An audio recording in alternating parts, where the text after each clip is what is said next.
गोपाल जय जय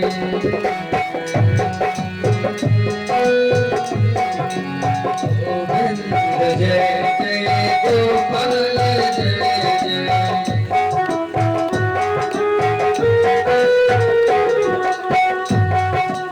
गोविंद जय जय गोपाल जय जय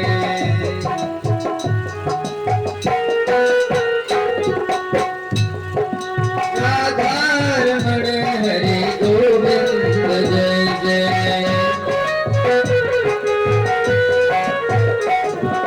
गोविंद जय जय गोपाल जय जय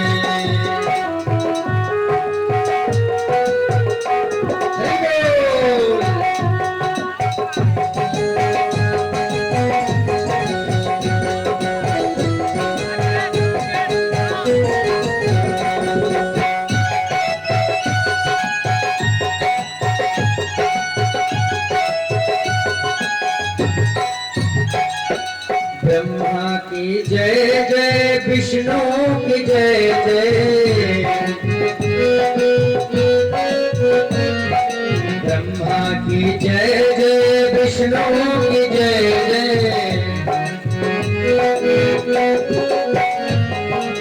उमापति शिव शंकर की जय जय गोविंद जय जय गोपाल जय जय राधारमण हरि गोविंद जय जय राधारमण हरि गोविंद जय जय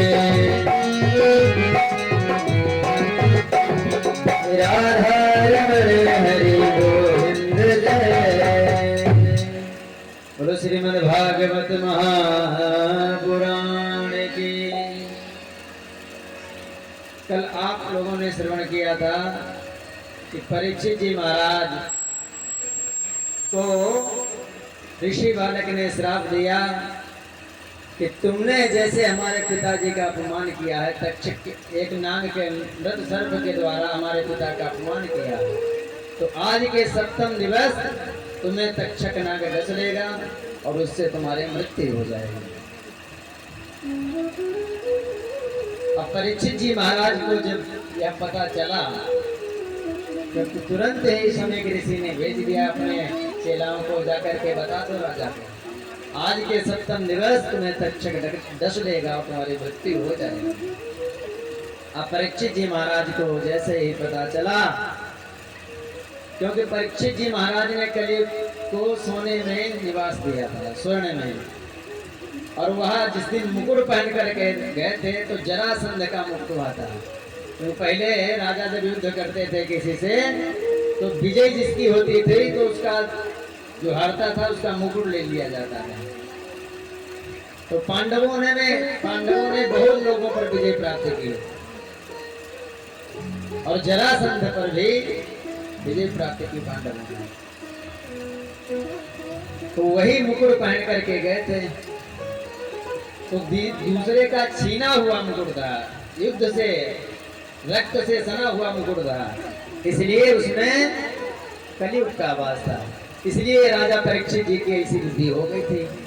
नहीं तो परीक्षित जी ब्राह्मणों का, संतों का कभी अपमान नहीं करते थे, उनका बहुत स्वागत करते थे, क्योंकि भगवान के भक्त थे।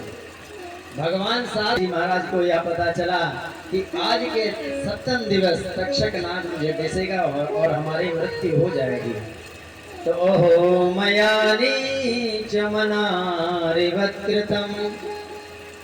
निरागसे ब्राह्मण गूढ़ तेजसी। अपरिचित जी महाराज बारंबार पश्चाताप कर रहे हैं, यह नीच कर्म हमसे कैसे हो गया, हमारी यह बुद्धि कैसे बन गई। आज परीक्षित जी महाराज ने अपने पुत्र को राज्य दे करके सौंप दिया, राज अपने पुत्र को, और वहां से चल दिए और जाकर के गंगा के तट पर बैठ गए। जैसे ही ऋषि मुनियों को पता चला कि हमारे राजा परीक्षित को एक ऋषि कुमार ने श्राप दे दिया है। तो सब ऋषि मुनि दौड़े दौड़े आए। अत्रिर्वसिष्ठस्य वनः शरद्वा अरिष्टनेमिर्भृगुरङ्गिराश्च पराशरोगाधिसुतोऽथ उतत्य इंद्र प्रमवेदुबाहो। अत्रि आए, वशिष्ठ आए, पराशर आए, भृगु आए, सब ऋषि मुनि दौड़े दौड़े चले आए। जैसे ऋषि मुनि आए तो उनका सबका सम्मान करा परीक्षित जी महाराज। और सम्मान करने के बाद एक ही प्रश्न कर रहे हैं परीक्षित जी महाराज कि मरने वाले प्राणी को क्या करना चाहिए। ध्यान दें आप लोग, क्या परीक्षित जी मरने वाले थे? हम लोग नहीं मरने वाले हैं, हम क्या अमर फल खा के आए हैं। परीक्षित जी यह भी प्रश्न कर सकते थे कि तक्षक नाग मुझे डसेगा तो उसके बचने का कोई उपाय हो तो हमें बता दो। लेकिन परीक्षित जी ने यह प्रश्न नहीं किया, कहा मरने वाले प्राणी को क्या करना चाहिए। म्रियमाणस्य किम कर्तव्यम। तो मरने वाले पहले परीक्षित नहीं, हम सब लोग भी मरने वाले हैं। आया है सो जाएगा राजा रंग फकीर, और कोई सिंहासन चढ़ चला कोई बंधा जंजीर। आया है सबको जाना पड़ेगा। परीक्षित जी महाराज प्रश्न किए कि मरने वाले प्राणी को क्या करना चाहिए। तो सब ऋषि मुनि एक दूसरे का मुंह तकने लगे, देखने लगे कौन बताएगा, इनका उत्तर कौन देगा।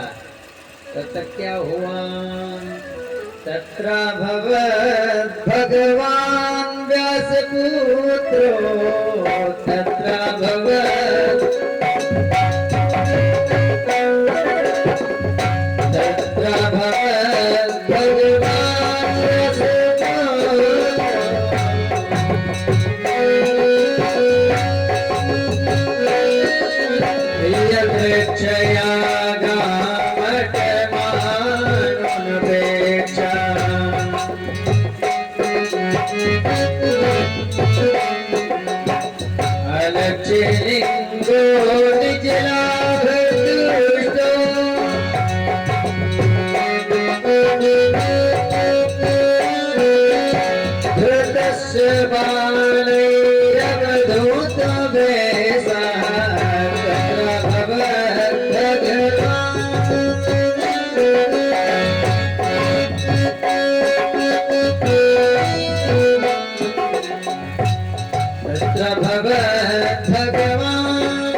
क्या हुआ देखा कि तब तक व्यास जी के पुत्र जी 16 वर्षीय हैं, 16 वर्ष की आयु है, नग्न अवस्था है, कोई लंगोटी भी नहीं पहने हैं। 16 वर्ष के हैं, लंबे लंबे केस, लंबे लंबे बाल, घुंघराले बाल, और वो आज चले आ रहे हैं और देख रहे हैं कि उनके पीछे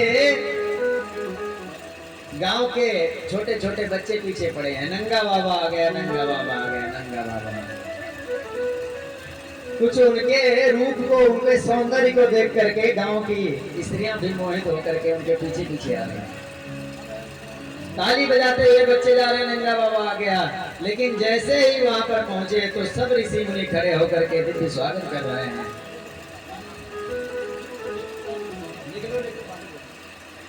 वृंदावन बिहारी लाल की। सब ऋषि मुनि खड़े होकर के दिव्य श्री सुखदेव जी महाराज का स्वागत किया। तब जब वो बच्चे आए वो देख रहे थे कि अरे हमारे राजा परीक्षित जी स्वागत कर रहे हैं, ऋषि मुनि सब खड़े हो गए, तो साधारण कोई यहाँ बालक नहीं है, असाधारण कोई बालक नहीं है। बच्चे भाग गए वहां से, स्त्रियां भी पलायन कर गई। श्री सुखदेव जी महाराज जब आए तो सब ऋषि मुनि खड़े हो गए, जिनकी आयु 1000 10,000 वर्ष की थी, और 16 वर्ष के श्री सुखदेव जी आए। तब परीक्षित जी महाराज समझ गए यह कोई साधारण बालक नहीं है, और उसका श्री परीक्षित जी महाराज ने अपने गुरुदेव भगवान का ध्यान किया। श्री सुखदेव जी महाराज का ध्यान किया, पूजन किया, और पूछ दिया महाराज मरने वाले प्राणी को क्या करना चाहिए। तो कहा श्री सुखदेव जी महाराज ने, हम आए हैं, अभी बैठना भी ढंग से नहीं हुआ, तुम सीधे प्रश्न कर रहे हो। तो कहा महाराज हम इसलिए प्रश्न कर रहे हैं कि अब हमारे प्रश्नों का जवाब दे करके ही यहाँ से जाइए, क्योंकि श्री सुखदेव जी 2 घड़ी से ज्यादा कहीं नहीं रुकते थे। इसलिए पहले प्रश्न कर दिया कि यह हमने प्रश्न किया, इसका जवाब दे करके ही यहाँ से जाएंगे। बोलो वृंदावन बिहारी लाल की।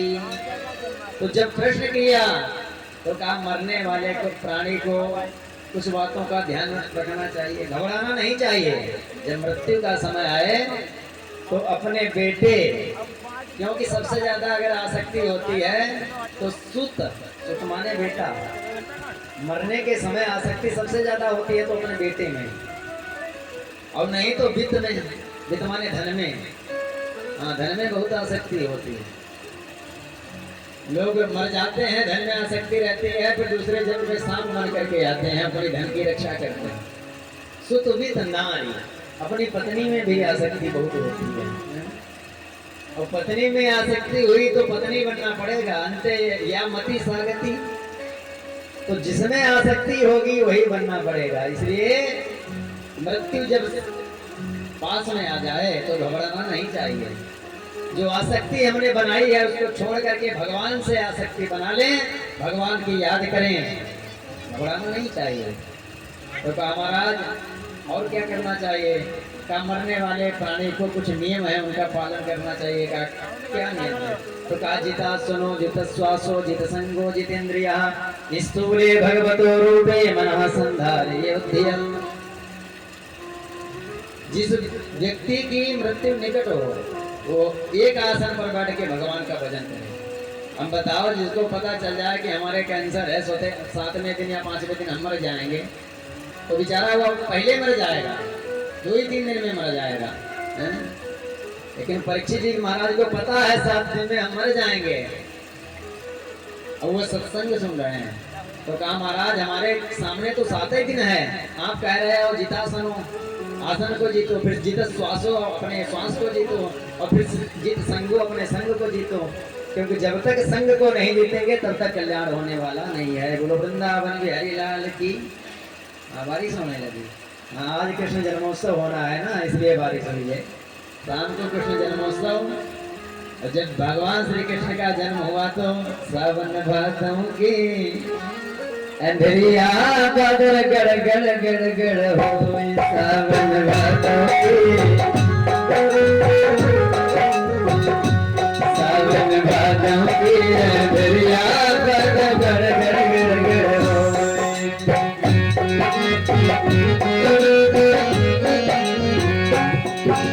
गड़ गड़ गड़ हो, बादल गड़ गड़ गड़ हो, बादल गड़ गड़ गड़ गड़ हो, सावन भादों की अंधरिया बादल गड़ गड़ गड़ गड़ हो। तो भगवान वैसी व्यवस्था कर रहे हैं। अब सामयिक हो पाएगी। बोलो वृंदावन बिहारी लाल की। तो परीक्षित जी महाराज ने